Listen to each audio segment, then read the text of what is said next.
All right, we're live. Okay, hey guys, welcome in. Uh, it's been a while. Last week I was off for Memorial Day.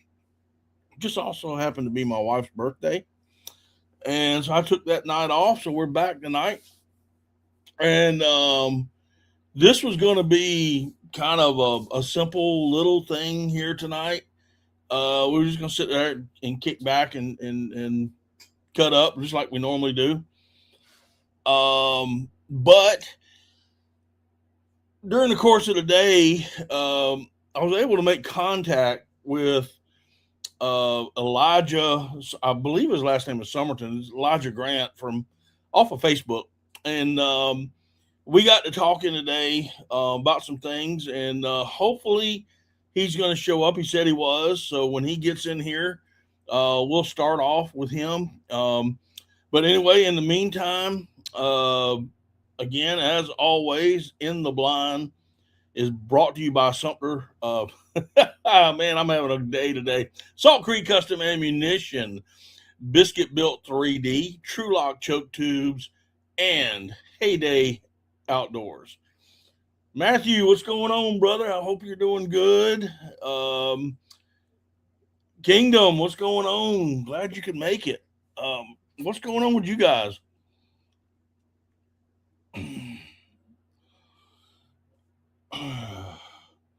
Matt, how's North Carolina treating you, buddy? Everything going good up there? How the decoys going?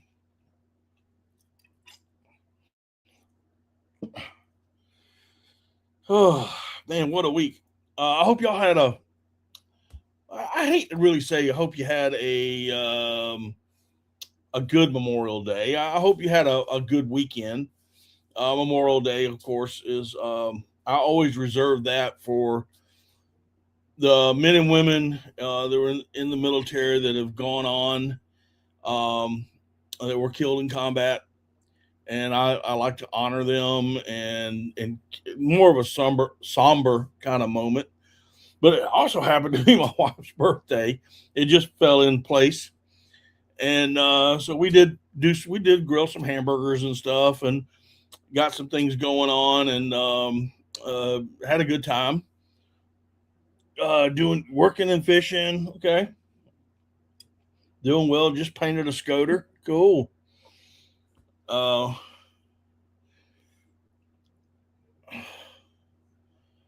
oh, really? Hung out with some of your guys and made some gunners. Cool beans. I will. We're gonna have to get up together this year, buddy. Um, I'm gonna renew my North Carolina license. So get ready. Get ready for a phone call. Um, if I can get my boat run, I'm going to be doing nothing but working on my boat this weekend. And when I do, um, get it up and running, get all the kinks out of it. Was having some carburetor issues, and I think I've narrowed it down. Let's go. The quail always play ball. Yes, sir. Um, I think I've narrowed it down to gas. I think it's the fuel itself. So the other day I went out and not drained it, but I cranked I got the motor cranked, and I just ran it. I just because it's a mud motor, so air. I don't have to worry about having it in water. So I just let it run for about 45 minutes or so. Could hear a little bit of hesitation in there. So what I'm going to do is get the rest of that old gas out. I'm gonna put some premium. Oh man, it's going to cost me. Probably get a can of seafoam and put it in there, and then run it some more, and then take it down to the lake, and then run it under a load. If that does if that doesn't work, then I've got to pull the car. I'm gonna have to put new fuel line and pull the carb off. So we'll see. We'll see what's going on.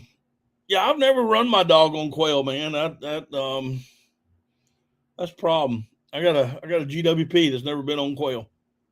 We ain't got none, so I've never run her on quail.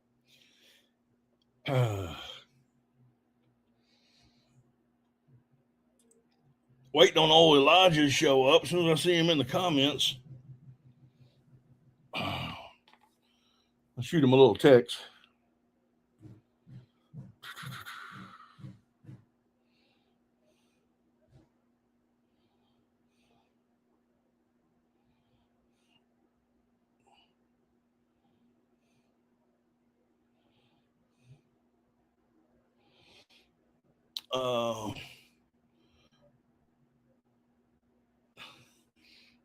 Let's see here, Matthew, how that happens. I got the short hair in the English. Yep.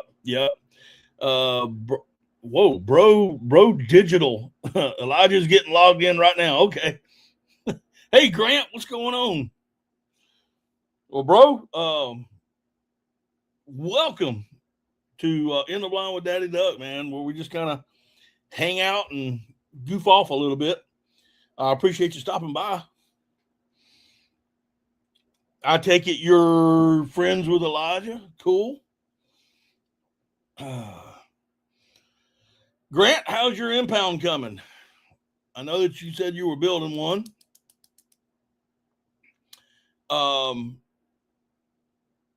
So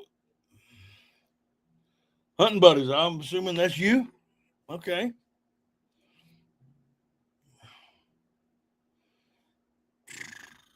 Let's see if I can remember how to do this.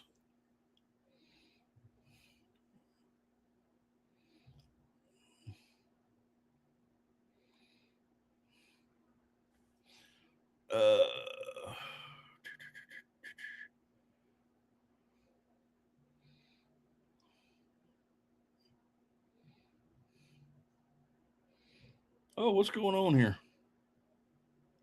Here we go.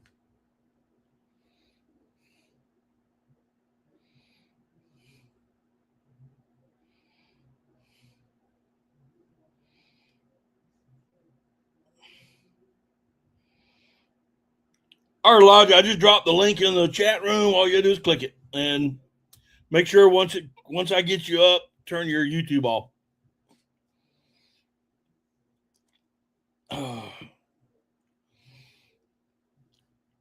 Awesome, dude. So, hey, bro, where are you out of? You ain't got to give me a hometown or nothing. Just a state be fine. Rained a bunch again today. Hopefully it's ready by December. I hear you. Oh, there we go. There he goes. What's going on, buddy? How's it going? It's we're kicking. That's about all I can say. We're guys, I don't know if y'all how much Facebook you follow, but if you really want to follow a cool guy, go to Facebook. Look, Elijah, is your last name Somerton or is that? My last name's Somerton. All right. Well, I want to give you a little something that's funny. All right. I lived in a town here in South Carolina called Somerton. Really? And when I first started seeing your videos, yeah, I thought you were from Somerton. And I said, I don't know this guy because I lived there for a while. I used to police there. And I thought I knew everybody, or at least family names. And I just went ahead and followed you. And then when your profile came up, I said, Arkansas. What? Yeah. I don't get this. Okay. But anyway. Yeah. Funny thing is with having a kind of unique last name that a lot of people don't have, I've looked it up several times and I found South Carolina Somerton before. Yeah. Or Somerton, South Carolina. I've seen that before. It's a little far of a town, has 2 stoplights. Yeah. It's so small that the Piggly Wiggly show shut down. Oh man. So Grant says he likes your middle name. Cool. It's actually I went by growing up. It's what my family calls me, is Grant. Okay. And then once I turned 18 and went out and got jobs and applications, had my first name on. Everybody just started calling me Elijah. So I got one side of people that calls me Elijah, and then the people that know me from way back call me Grant. Right. Yeah. So yeah, guys, he's on Facebook under that name, Elijah Grant Somerton. Instagram, I believe. TikTok. Are you on TikTok? Yes. Okay. Yes. And you have a YouTube channel as well, correct? Yes. It's called Hunting Buddies. It's something that we're wanting to put together probably a little bit in the future once we get everything figured out. And yeah, it'll be Hunting Buddies, because what we're trying to do with the YouTube, or what we're wanting to do, is we're wanting to base it around going hunting with different buddies, going hunting with different people, because it's one of the main things that attract people to hunting is the camaraderie, especially duck hunting. So we hunt with a lot of different people, and we got a lot of friends that are really only friends through hunting. Like that's where we met them. It's where we met them. That's where we hang out the most. It's what we talk about the most. So yeah, Hunting Buddy is. I got a friend that he either calls me or I call him about 3 days before the Thanksgiving season. Yeah. And usually on Thanksgiving Day, we show up together at a little wood duck hole that we go to, and we spend that morning, shoot our wood ducks real quick, leave so we can get home for Thanksgiving dinner with the family and whatnot. But we hardly ever talk throughout the year. I mean, we may see each other on Facebook or something, and hey, what's going on, blah blah. But it's we hardly ever talk. Yeah, I got a lot of them buddies. Excuse me, I've got a crazy ass dog. She wants to get in, and then once I shut the door, so I don't disturb my wife in there, she wants to go out. So, and you're in Arkansas, is that correct? Yeah. Yes, I'm in Arkansas, northeast Arkansas, around closest place. We're sandwiched right between Jonesboro, Arkansas, and Memphis, Tennessee. They're about the same distance both ways, right. On 55 and 555. And that's north of the Lingill River, right? Yes. Where you're at? Yeah. I've hunted the Lingill River. Oh, have you? Yeah. Oh yeah. There. I can tell you some. There was some good. It was to me, they call it a river, but it looked more where we were hunting looked like a ditch. Yeah. And it was crazy. We had rice fields on either side, and there was a blind right slap on the edge. And man, those ducks were coming in. One morning they bypassed the rice and went straight into the river. Yeah. I mean, that little ditch. I mean, that's what it looks like. It looks like a big ditch. Yeah. And they went straight into that river. I don't know if y'all have them around where you live, but we have a lot of ditches that looks like rivers. But, I mean, on paper, they're called ditches. It's like ditch 558 or something. And rivers that look like ditches. Because the town we live in, we got Little River. And that thing, man, you could almost hop across it. It's so small, especially when the water's low. And then we got right over here at Riverville. I mean, it's probably 200 yards wide, but it's called a ditch. It's a big old ditch, but it's a ditch. It's a ditch. Yeah. And just so I'm getting everybody getting to know you a little bit before we get into what we were talking about on the phone earlier. What type of hunting do you do when you're duck hunting? What's your style? What is it that you like? Well, I wouldn't say I've formed a style. I'm more of a opportunist where I can go and hunt ducks. I'll hunt them in a blind. I'll hunt them on private land. I'll hunt them wherever I can. But my absolute favorite is sitting about waist deep in some timber and watching them come through the hole. That's my favorite. So I love hunting timber. Flooded timber is my favorite. There's just nothing like it. There is we have a couple of flooded what is traditionally called flooded timber. Mm-hmm. Most of it's swamp, and you could be knee deep to waist deep in it. But what's up, Charles? Um, and I have hunted, true green timber, and you're right. There's nothing like it. There's nothing like those ducks swinging around and dropping in a hole. It's absolutely crazy. What's up, Randy?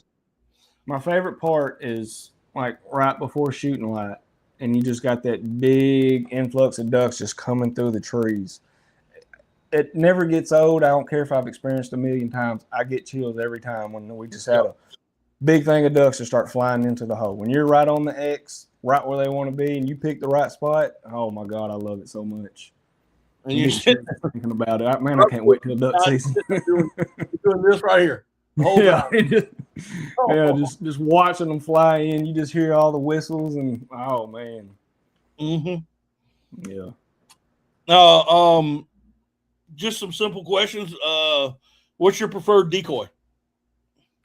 My preferred decoy is probably Dakotas. I like Dakotas. I like Avian X as well. They hold up pretty good. I have not yet got none. I was thinking about getting and trying them. Are they Heydays? Yep. Yeah. So at our local hunting store, they got some Heydays there on display, and I've messed with them, and they're light, and I just like the idea of them. So I've been thinking about maybe getting me a dozen or two and trying them out. I asked for two reasons. One, we have a guy in here. His name is Matthew Siebel. He's an actual decoy builder. He builds he builds decoys, gunners, decoration pieces, you name it, he builds it. Usually out of wood or cork or whatever. Mm-hmm. I'm hoping that next week we're going to have him up here again. I've had him up here a couple times. Okay. But and of course, I'm sponsored by Heyday. So oh really? And that's that just came very not too long ago. I'd say a couple months. Mm-hmm.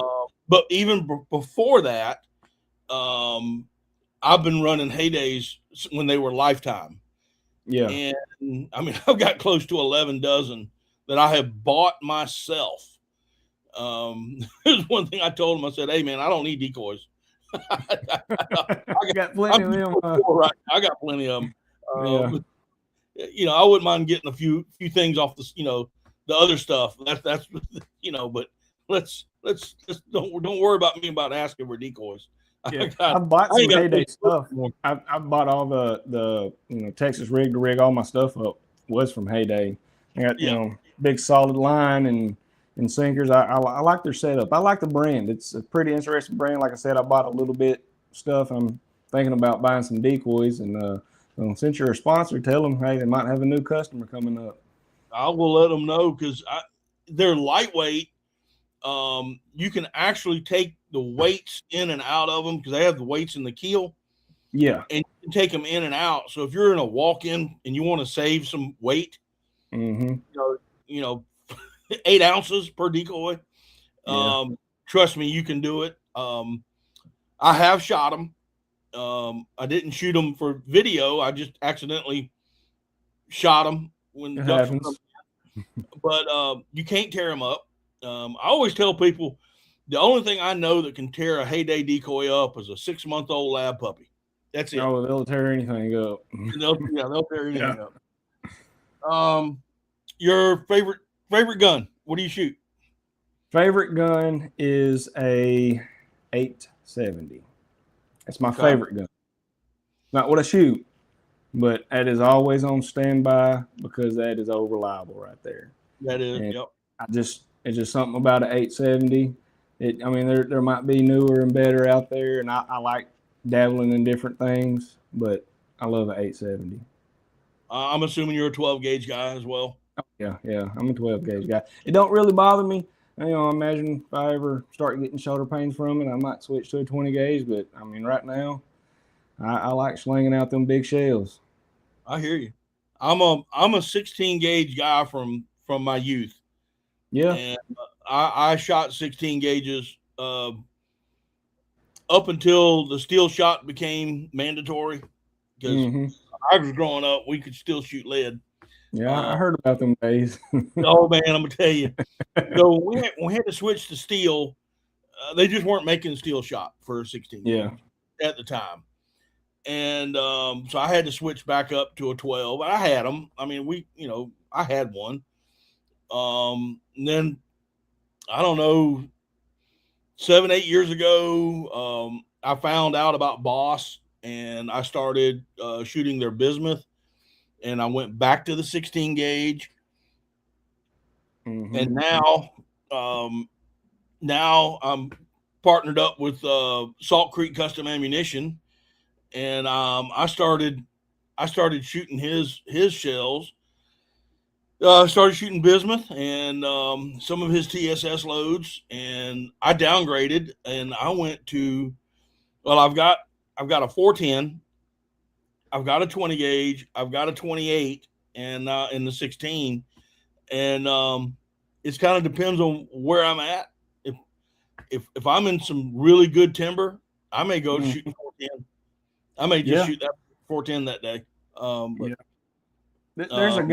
There's a guy, and he comes to Arkansas. I think he's from Mississippi, who he makes a lot of content on Facebook and TikTok and whatnot, and that's his thing. He says, I'm out here shooting a 410, and I'm killing more ducks than everybody. Yeah. I think I know who you're talking about when you said it that way. What's it?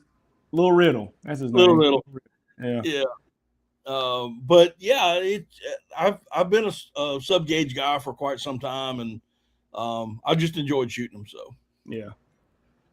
So all right, so we're gonna talk. If I can pull up, because I can't remember the name of it. Give me 1 second to find.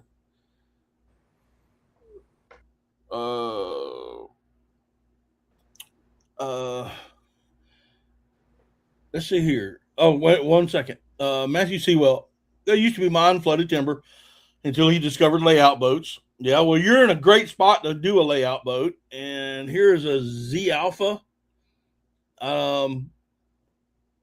Hey, guy, are you saying, hey, Matt? I'm assuming you're talking about me. There is another Matt in here as well that I'm aware of. But, hey, welcome to the channel. Let's see here. Guys, I don't know if y'all been keeping up with Facebook. It's been mostly on Facebook, but the state of Oregon has got the Oregon Initiative petition number 28. Oh, it's Raphael. Oh, okay, buddy. How's it going? Guy I work with. I didn't recognize who he was. So guy I work with. This is Initiative Petition 28, also known as the Peace Act. Again, I don't know if you guys have been following this, but it's out of Oregon, and it basically is they're gonna try to make a constitutional amendment to stop hunting, fishing, trapping, raising farm animals for human consumption, all kinds of stuff. And me and Elijah were talking about it earlier today. And Elijah, I'll let you go and tell us your thoughts on it. Well, first off, I mean, did you ever think you would see that in your lifetime? I know we've been having a lot of crazy things happening, but I never thought I would see the day that banning hunting in a state would be a thing, would get this close to being on the bill. I mean, it's going to be voted for. I'm not sure if they verified all the signatures yet, but so far it looks like it's going to be voted for in November. And what worries me the most about it is a lot of people say, no, that'll never happen. But the state that they're in is ran by Portland and all the big cities, and that's exactly how them people think there. So they pass a lot of crazy laws in Washington and Oregon and California, that whole West Coast. So I don't see, it shouldn't be out of the question. And I think people should be preparing for it now for what if it does happen. Because it's a God-given right. Like God gave us domain over animals for that reason, right? I mean, we've been hunting since day one. Mankind has. So why stop it now? It just blows my mind. I don't understand it. That, and I don't think these liberals and Democrats really think things through on the long run.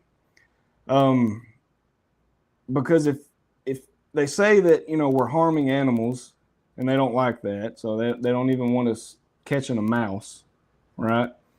Right. Do they understand what would happen if hunters were not a part of the actual ecosystem and the conservation that we do?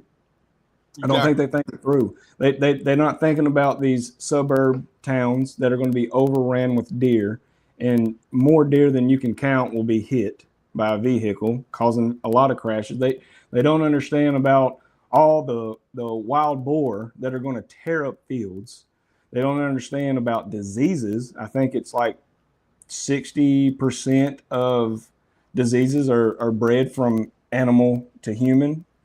Well, we know, especially with CWD, that when you have a large population that is overran, disease runs rapid. I also see that with snow geese. That's the reason why we can just, I don't know about over there, but here we can kill as many snow geese as we want. There's no plug in our guns. We can use electronic calls. We can do anything because they're trying to drop the population because of the bird flu, because there's just too many of them. And they don't think these things through. They're thinking like, hey, we want to harm animals, oh, poor animal. And they also don't understand how hunters are some of the most ethical ways that an animal could die in the wild. I mean, are they planning on banning bears and coyotes and wolves from eating animals alive? Because that's going to happen regardless. But, you know, when a hunter takes an animal, we try to be as ethical as we can. We try to take a shot that will take the animal out as fast as possible. And most hunters treat animals with respect. I don't know about you, but I love animals. I do too. And you know, nature is a very cruel thing to begin with. And when you, like you were saying, the overpopulation, you're gonna have animals that are gonna overpopulate. They're gonna starve to death. You're going to have coyotes running rampant within the city, stealing people's little dogs and their cats and possibly even children, because a coyote will run away with a child if it gets a chance. All the other varmints that run rampant, raccoons and squirrels. I mean, it's just going to be absolutely crazy about what's going to happen. But I knew this, and but I still went in and did a Google search on it because I knew about this, but I still had to, you know, verify it. There are 24 states in the United States that have their state constitution, which reads, you have the right to hunt, fish, and trap. I know South Carolina is one. I know Arkansas is one. A lot of other states, I said 24. California, for example, they have a constitutional right to fish, but they don't have a constitutional right to hunt. I think Rhode Island is another one. The same thing, has a constitutional right to fish, but not to hunt. So there are states, you know, so half the country is on board with this.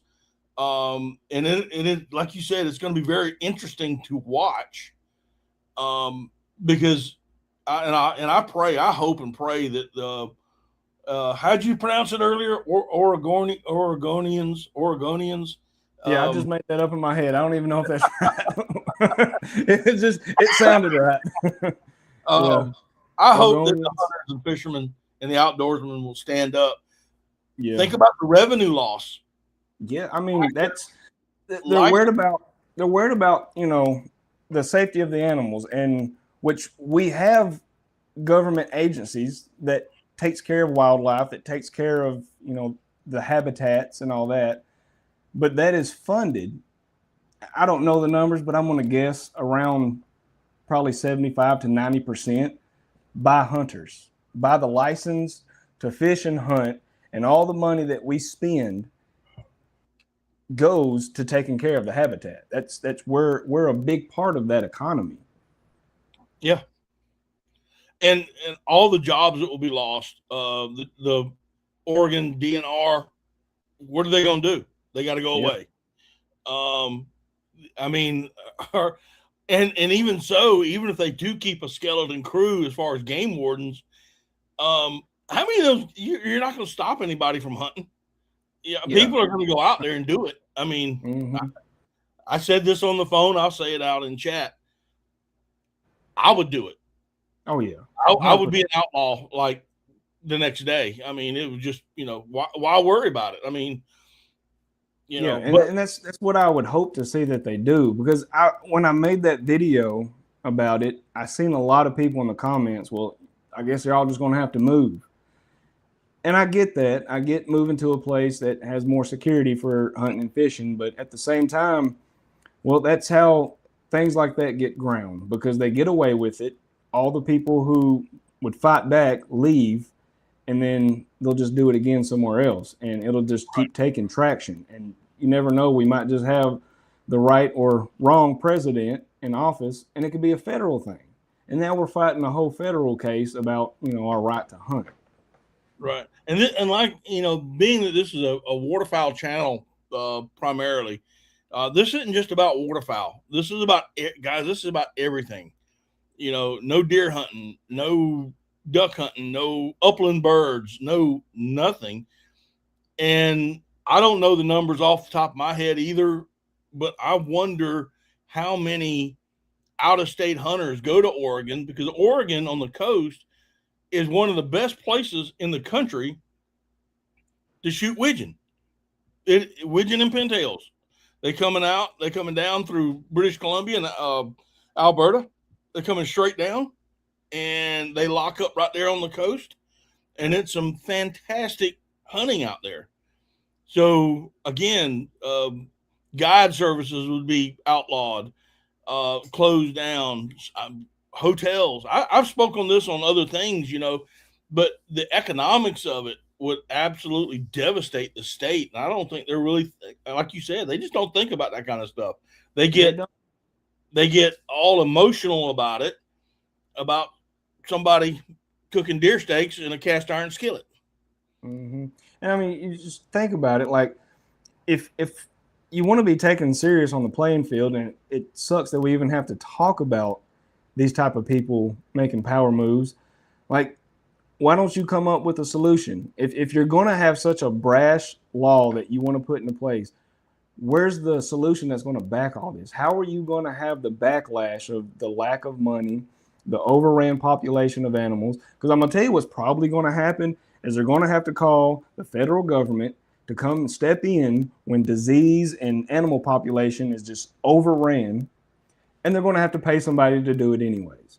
You're not going to get away from it. Somebody's going to come in, but it's going to be a government contract that comes in, and it's going to have to thin out the population of all these animals, which would probably be a very hard task to do, because you think about it, when you got a bunch of hunters in almost every town that are doing the job, and then you're just going to call one company to come do the job, you're not going to get the same results. It's going to be more of a problem, and we'll have to pay for it. It'll be tax dollars that pays for it. The federal tax money is going to have to pay for it. You're right. 100%. All right, guys, any questions? I know that we've had Randy saying that I'll be an outlaw if it passes. Of course, I'm not worried too much in South Carolina right now until somebody says something, because we do have a constitutional right to hunt here. Justin Poston said, I seen this earlier and he thought it was a joke, but undoubtedly, yes, it is very real. I like what he says here. They're trying to make everyone have to buy and eat that fake meat the government is making and feeding everyone. I don't know if the government's making that, but I'm quite sure that fella was it Apple Gates? I guess I don't know, whatever his name is. He's trying to tell everybody to eat fake meat. Mike Green, what's going on, Mike? Glad you can make it. And it's Outlaw Mike Green coming at you. Charles Holden's in the house. He's from up in North Carolina. A buddy of his went to Oregon or Washington to kill a harlequin. Scott Schultz is in the house. Bill Gates, thank you, buddy. Appreciate that, Raphael. I got to stop right here for just a second. I got to give Scott a shout out. For any of y'all that saw my video on Sunday on the fried duck with the hot honey drizzled on top of it, that was inspired by Scott. He sent me that recipe. He said, you really need to try this. So I got everything together and cooked and filmed it on the same day. And Scott, that was an awesome, awesome meal. Thanks for sharing that recipe. And for any of you other guys, y'all have a wild game recipe that you want me to try out, that you want me to put on video, shoot me an email. All you got to do is go into my about page. It's daddyduck365@gmail.com.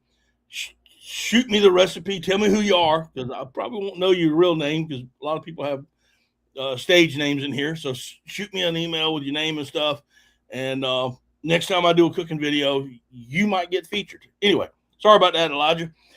Yeah. But yeah, Scott was right on about that meal, buddy. I'm gonna tell you, that was good. That was real good. I think I need that recipe too. Oh, it's, yeah. Go watch the video, but I'll tell you about it. I'll go watch the video.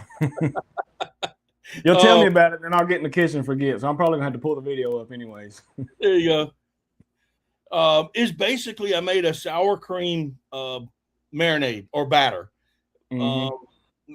Sour cream, a cup of sour cream, an egg, and a quarter cup of milk. You can use buttermilk if you want. And I soaked the ducks in there.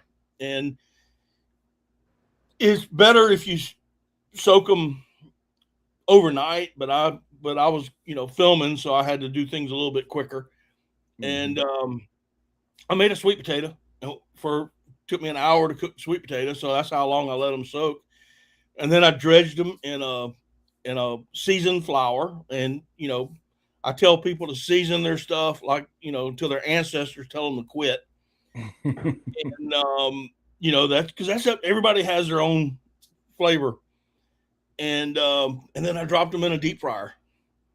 And I cooked at 350 degrees, dropped them in a deep fryer for about 4 minutes, if that, 5 tops, pulled them out, sprinkled some sea salt on top of them, then plated everything up, and drizzled hot honey, a jar of hot honey on top of it. Served it with some that sweet potato with cinnamon and sugar and some cornbread. Buddy, I'm gonna tell you, man, that sounds good. Oh, it was absolutely delicious. I might have to pull out some duck out of the freezer and try that. Yeah. The only thing I did, and I didn't really explain it too much, but I did butterfly the breast open, and then cut it in half, and then took a meat mallet and pounded it out. Just to give it a thinner, so it wouldn't have to cook so long, and it'd be a little thinner as far as eating and chewing. Sometimes ducks get, especially if you overcook it just a tad bit. You can kind of get away with it if you pound it out a little bit. All right. Mike Green says sweet potatoes, 6 minutes in a microwave. Is that some newfangled kitchen thing? Microwave? I don't know anything about that, Mike. I have to wrap my stuff up in aluminum and put them in the oven. I'm just joking. Matthew Sewell. In some of those states, WMA stands for walking moron area. That's funny.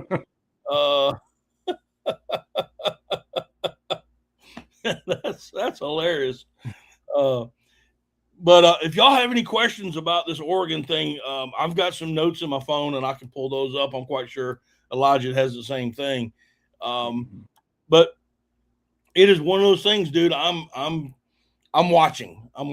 So Yeah, I mean, it might be across the country for us, but regardless if it happens or not, it's going to be a major blow that we do not want to take. And No. I hope that they fight if it passes. They can't just sit down and we've let a lot of laws pass that we don't agree with. This should not be one because this is just a step further that they're going to take more and more and more. And we've took enough. I believe we've took enough, and then they're going to try to take our right to hunt and fish. And for a lot of people in them small towns around there, I know there's a lot of people in small towns around here. People survive off that. I mean, a place that we deer hunt. We got our deer camp up there in Mountain Home, Arkansas, in the hills, and right down the road there's people that live there, and they live off of the animals they kill. About probably 70% of their food intake is they're right on the lake. They do a lot of fishing. They kill a lot of deer. There's a few of them. They say they all fill their tags each year, fill the freezers up. They duck hunt. They squirrel hunt. I mean, they eat what they kill, and they garden. They don't go to the grocery stores that much for maybe flour and sugar and whatnot. That's a lot of people's livelihood, and I'm sure there's a lot of people in rural Oregon that does the same. So now that's what you're doing is you're taking away people's way to feed themselves. Their right to survive. Yeah, their right to survive. I mean, that's just that simple because not everybody, and I'm quite sure there are some that have a hard time affording grocery store food, but there's others that it's not their lifestyle. It's not what they want to do. Mm-hmm. You know, they have a right to survive, and they have a right to hunt. They should have a right to hunt and fish, harvest their game, harvest their fish, and consume it. Mm-hmm. I mean, that's simple. And you got a bunch of people that's out of touch with reality. They don't understand. They're just feeling based, driven by emotion, that are trying to make these laws that just don't make sense. Like if you really went out into the woods and spent time out there around a bunch of hunters, I feel like they would get it eventually. Like it wouldn't take too many. Just one hunting season. Go spend one hunting season with a group of hunters, and by the time you're done, you're going to get it. You'll understand. Yeah. It's not that bad. You could spend a long weekend. I mean, a long weekend with some guys. And you spend a whole season, a long weekend. Not knocking any other states and how people do things, but the fact is you come to the South and just about any state in the South and hunt for a weekend with a group of guys, and you're going to see game being shot, killed, cleaned, dressed, cooked, eaten, and a good time had by everybody. It's you know, there's something special about cooking. Well, there's something special about cooking food to begin with, but there's also something special about cooking game that you've harvested, that you've taken. Can't beat it, man. You can't. It's a special feeling when you pull that back strap out, or you de-breast that duck, and you bring it from the field to the table, and you feed your family with it. Like you didn't just go to the grocery store and swap your card. Like you went out and worked for that meal, and you brought it back to your family, and or your buddies or whoever's eating. You can't beat it, man. You can't. Well, getting off topic for just a minute. Matthew Sewell has a question. It says, your favorite confidence bird in your spread if you use one. Do you use any kind of confidence decoys? Black duck. We don't even have a lot of black ducks, or sometimes we just spray paint ducks, but it seems to work pretty well. Yeah, that black decoy has a very good contrast. I've, of course, growing up back in the day, as you can, with all this gray, I got a little bit. I can't tell you how many ducks that I have shot over black Pepsi bottles or milk jugs, painted a flat black, and put 50 to 100 of them out there. And it works. When we were kids, man, we literally, it was really funny growing up. Is our dads, the group that we hung around, we were all about the same age, and we had a little red wagon, and we would pull out on our bicycles and stop by people's houses, just to pick up their milk jugs, their empty milk jugs. And the only thing we asked them was just please wash it out. That's all we asked. Just put it out and put it in a bucket, and we'll come by and pick them up. And every year we did this. Some tarred twine and whatever kind of weight we could find, whether it was spark plug or fishing weight, and that's what we used. Is what we used for decoys. So, yeah, that black duck, it's a good confidence decoy. Yeah. Don't worry about it, buddy. Don't worry about it, Randy. We'll get up. Well, we got about a little bit of time left. Is there anything you want to touch on? Anything? One more thing that I'd like to say about the whole Oregon situation is, I wonder if they realize that their tofu salad that they eat, or whatever kind of vegetables that they consume, because obviously they're all vegans, I wonder if they realize that kills more animals than us hunters probably do. Mm-hmm. When that farmer, because I'm surrounded by farmland, it's nothing but farmland where I live. I'm in Northeast Arkansas. All you see is rice, beans, and cotton around here, and corn. And I've worked on a farm. Man, you're gonna go through so many mice and moles and squirrels and snakes and turtles and rabbits. So that's what they're going to amp up, because we're going to have to amp up farming if hunting's not legal and if killing animals ain't legal. So you got to feed the population some way. So I think they'll get a big surprise. Oh, didn't you hear? Yeah. All you got to do is go to the grocery store. You can buy all the food you want to at the grocery store. Yeah, that's where it's made at, huh? They make it right there in the back. Yeah, that's what they think, I guess. They got to. I don't think they really think all this through when they get upset about something. They'll feel a feeling and react off of it.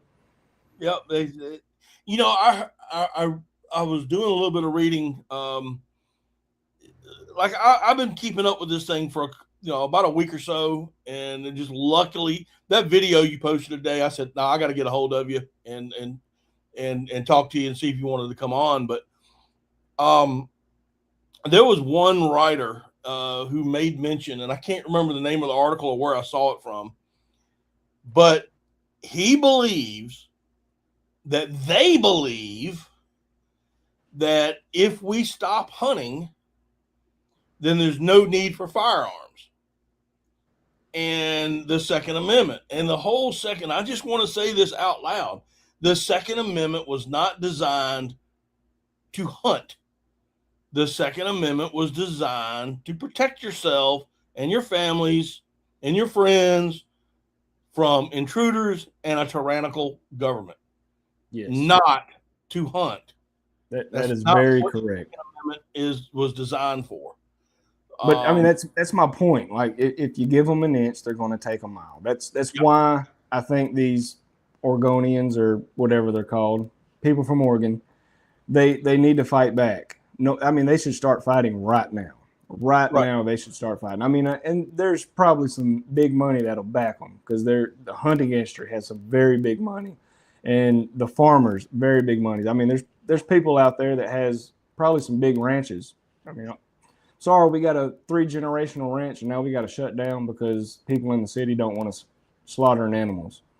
Right. So there's a lot of reason to fight back, because the people are going to lose their livelihoods, and once you give them that, they're going to keep taking more. They're like, all right, we got this much. Let's see how much more we can take. That's right. Let me answer this one real quick. Mike Green, who's a good friend of mine, he's a jokester. For some reason, he thinks he's my son, because I know where a bunch of big gobblers are, and I didn't take him. I didn't even hunt them, but I know where they're at. But he wants to know where to find you on social media. So could you go through that one more time for us? You could either type in Elijah Grant Somerton, or you could type in Elijah G 888, and all my social media should pull up on Facebook, Instagram, TikTok, And here on YouTube, I have a few videos up, but we're going to have a lot more. We're going to have a series we're working on coming. It's Hunting Buddies. And hunting is H-U-N-T. H-U-N-T what? Apostrophe N, buddies. B-U-D-D-I-E-S? Yes. Okay. I got to make sure I do that. Scott says to have a well-armed militia is what it says, not well-armed duck hunters. He's right on that. Well, but most of our duck hunters, Scott, are pretty well-armed. Well, think about this. I think duck hunters would make pretty good team members in a militia with all the drones that people got now. Who you going to shoot them out of the sky? Because we'll be tearing them up. Oh, it would be unbelievable. That'll just be a good time for us. Yeah. What Mike say, a follow for a follow. Yeah. And Elijah, just by saying that, and I know what Mike's getting at, but you need to follow Mike on Facebook. He's funny. And I'm not talking about that kind of funny, but then again, I'm not sure. You never know, huh? I never know. But he comes up with some wild stuff every now and then, and good Christian boy as well. Yeah. Mike, go ahead and shoot me a message, because sometimes I get a lot of friend requests and I might miss it. So shoot me a message. I'll check my messages and look out for you, and I'll follow you back. But he's a weird one. We met up at the Palmetto Sportsman's class here in South Carolina in Columbia, and we hung out together. And there was a time I thought they were going to run us out. I really did. I thought the people were going to come and get us and run us out. We were cutting up something fierce. Y'all were the class clowns. Oh, we were having a good time. All right, Randy, take care of yourself, man. Appreciate you coming in. Tell your boy I said hello.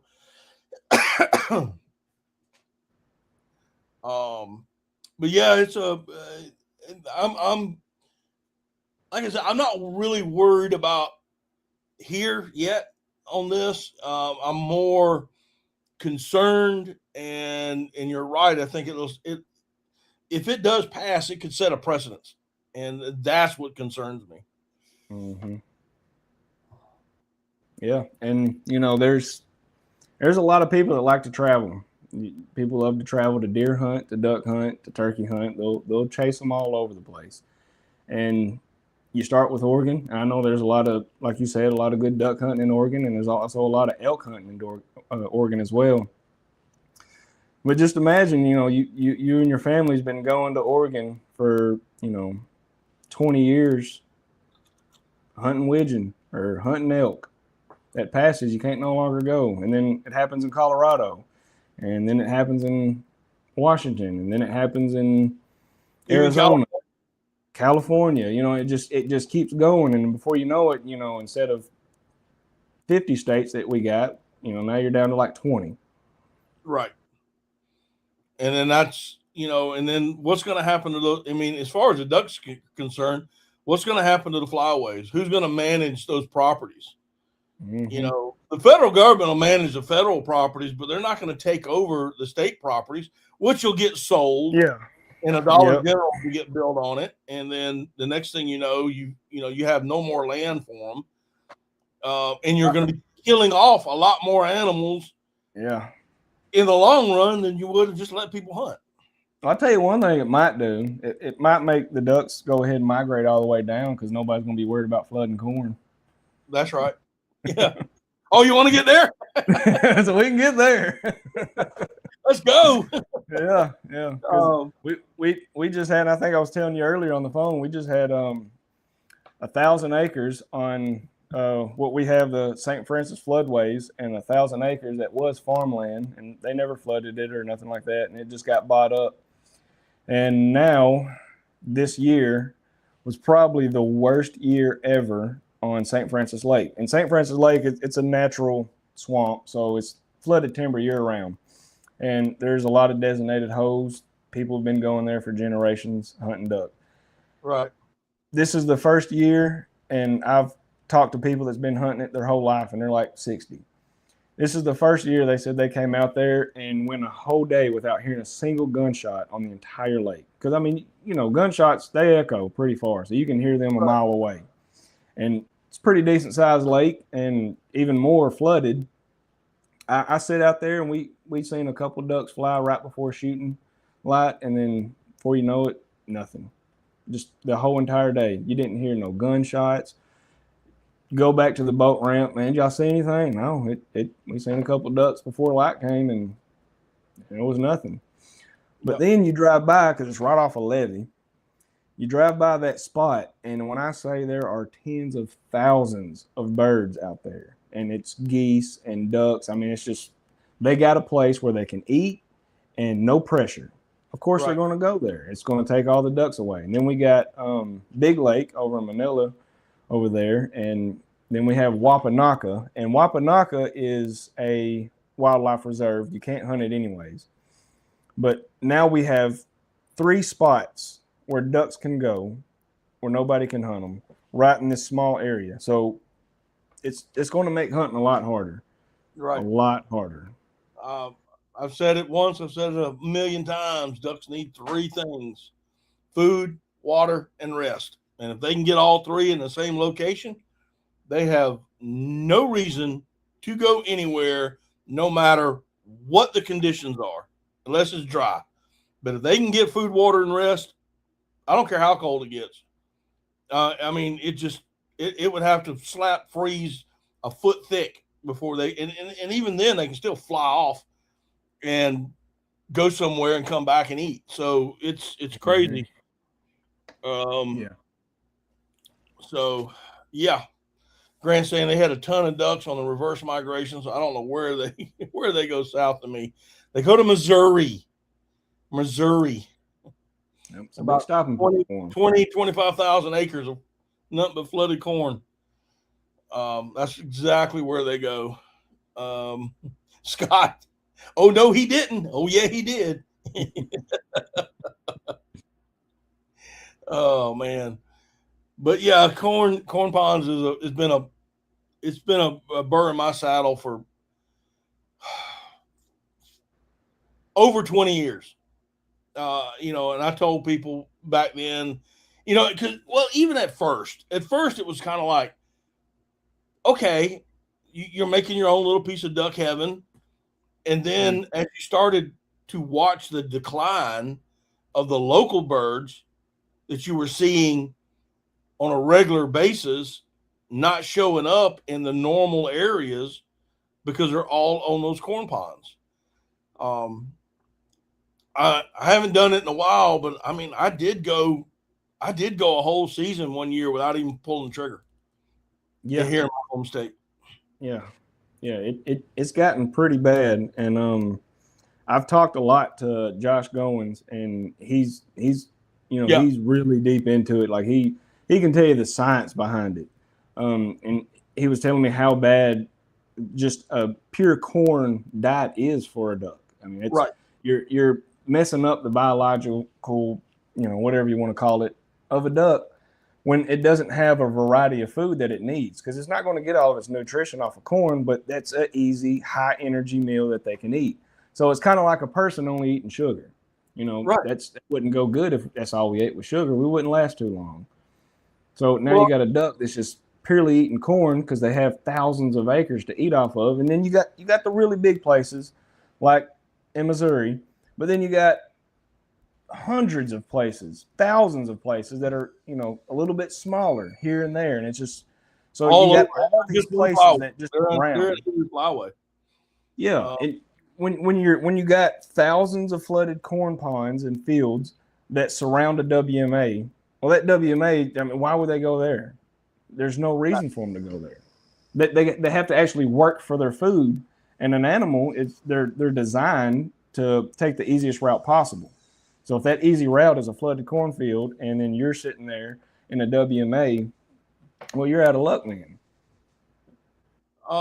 Getting off topic, I'm supposed to ask you a question. Are you the one that was talking? I don't even know what this is. Chacos? Was going to make a video about that. What are you talking about? Chacos. Chacos. I don't know. There's no telling what Mike's thinking right now. So yeah, I don't think that was me. there's no telling what he's thinking about right now. So I know he doesn't drink, so I'm quite sure he's probably sipping some holy water somewhere. The Missouri Outfitter was bragging about blue-winged teal holding on their property yet, so now the migration north is getting screwed up, it seems. Yeah. There's places in Missouri right now that are holding blue-winged teal right now, and they should not be holding blue-winged teal right now. In June, already be up north in the breeding grounds and nesting grounds. But no, they're holding them up.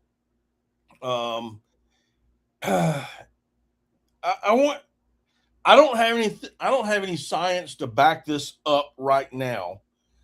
I'm hoping to soon, but we talked about release mallards. I've talked to this group here about release mallard, game farm mallards. And a game farm mallard, even though it may look like a regular mallard, their bills are generally shorter. They're more narrow. The lamelle, which is the filtering teeth in their bills, they have less of that. Their wingspan is shorter. Their legs are longer. Okay. And they're smaller in weight. Game farm mallards. Now, we all know from science that animals evolve. They do. They evolve. They just over time they will evolve. And now I'm wondering, and I'm not saying this is true. I'm just hypothesizing. What about the wild ducks that are doing nothing but pecking this corn off the cob? I wonder if their genetics could change to a shorter, pointier bill with fewer lamelle because they're not filtering. Yeah. This is, like I said, I don't know of any science to back that particular thing up, but well, I don't think it's too far reached. I mean, if you think about it, so a game farm mallard was once a wild mallard, and they evolved probably because they lived on a farm and they was fed grain. Right. Well, now you got wild mallards eating grain as well, and they're doing the same thing. They're in these cornfields and rice fields, and that's all they eat is grain because they don't have to go and eat, smart weed and filter through ponds and swamps and rivers to have enough calories to get them on their migration. Now they can stop at a field and it's unlimited food, more than they can eat. Right. That, we were talking about that, you had made mention, this was all on the phone, guys, when we were talking, and I think we talked for about an hour. Yeah. But, everybody keeps talking about weather, and weather. We just don't have the weather. Listen, I've shot ducks in 75-degree weather, and lots of them. And I know some guys that are my age, and some that are even younger, that have done the same thing. They have shot ducks in warmer weather, and I mean a lot of ducks. The only time weather would influence the migration to the point of the Grand Passage type of migration is if they're feeding on natural foods, because they'll eat it out. The weather will come in. It'll freeze those shallow marshes up, that shallow water up.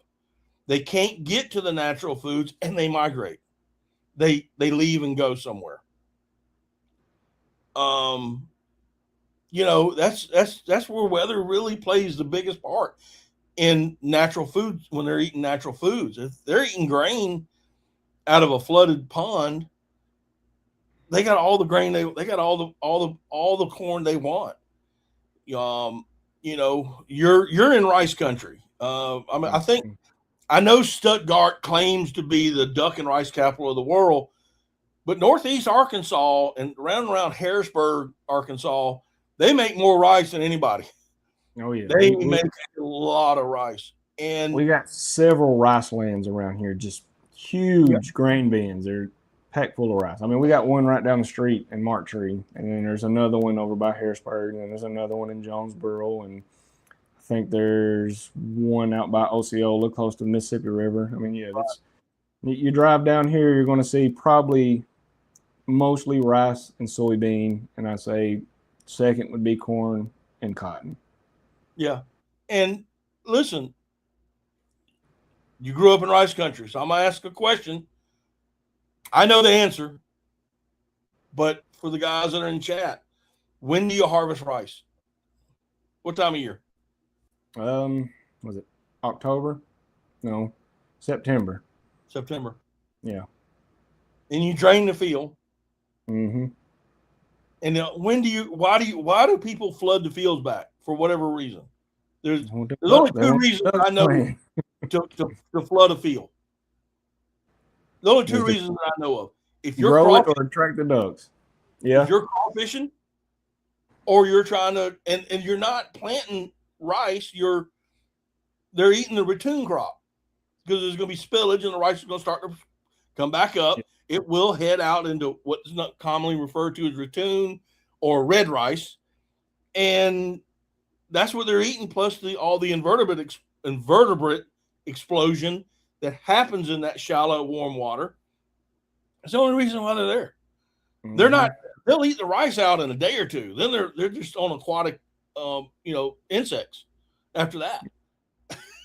well, around here they'll flood any crop field. It's if they got a millet field or a corn field or a rice field or a soybean field. If they can get it to hold water, they're going to get it to hold water. Which I can say, I have seen at least in my area, a lot less of flooding fields than I remember when I was younger. Because when I was younger, though, that was the thing. It was you would drive in November down a highway and probably 20 fields just right off the road would be flooded.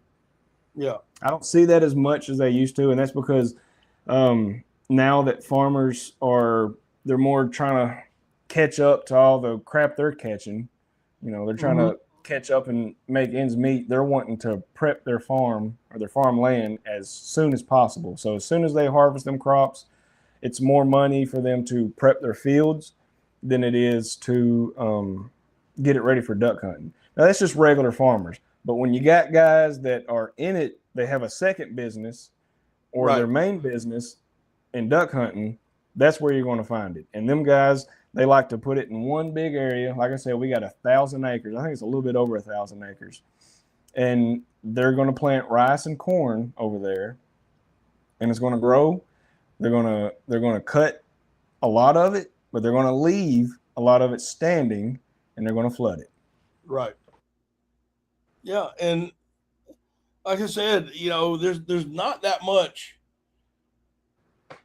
When the flooded corn is going to give them, I think when I did this a while back, and my number may be off just a little bit, but I think you can get roughly 180 bushels of corn out of 10 acres if you harvest it. Yeah. And you're only going to get a fraction of that's going to be spillage. And that's why dry fields don't bother me, because the ducks will eat that up in a day. Mm-hmm. You get enough ducks on that kind of a field, and it's gone in a day. I mean, there's in days rather. Yeah, and then they also got to compete with all the snow geese as well. So I mean, snow geese will push ducks out of a field in a heartbeat. They're such a large number. I'm going to send you. Matter of fact, that place that I'm telling you about that has 1,000 acres. I'm going to send you a video that I took of it this year. I mean, just the amount of wildlife out of there. It's going to blow your mind. Wow. And it man, just try to think about how we felt when we would go out and hunt and not see a single bird, and then we drive just right down the levee, and there's tens of thousands of them right there. Mm-hmm. Oh yeah, you can go to my home lake, and you can hunt one particular spot, and you may see some birds, you may shoot, somebody may shoot, but you hit the hill and walk up the hill about 50 feet, you know, during the high water mark area before you start getting on the private property, and you can hear the ducks in the corn ponds. You can hear them. Just and man, it drives me up the wall. If there's nobody shooting them, they're not going anywhere. Yeah. And even then, they'll get up high, they'll circle all around, and then they'll tornado right back down. Straight right back down on those ponds. They're not. They're not. Just get up and stretch their wings and want to tease you a little bit. Say, oh, we're over here and you can't get us. That's right. Well, Elijah, listen, I enjoyed having you on tonight. We've been on for a little over an hour, and guys that are in here, I appreciate y'all coming in. Elijah, you have an open invite. So anytime you just want to get up here and get on the panel, you come in the chat room, and that's all you got to do. And, you know, if I don't have a special guest, you have a spot on my panel anytime you want, brother. I appreciate it, man. I really enjoyed it. And then hopefully here in a couple of months, once we start getting closer to the duck season, my plan is to fill up my whole panel list. I think I can put 3 or 4, maybe 5 guys up here at one time, and then just fill up, just talk ducks for a couple of hours, you know, getting ready and doing all that kind of stuff. That'll be in a couple of months. But anyway, Elijah, thank you so much for coming. Guys, I appreciate y'all coming. Hope y'all had a good time. Kind of a little bit of a change up what I had planned to do, but this came about, and I said, well, let's go with this. But anyway, y'all have a great time, and guess what? We'll see y'all next time on Daddy Duck 365. Y'all have a good night.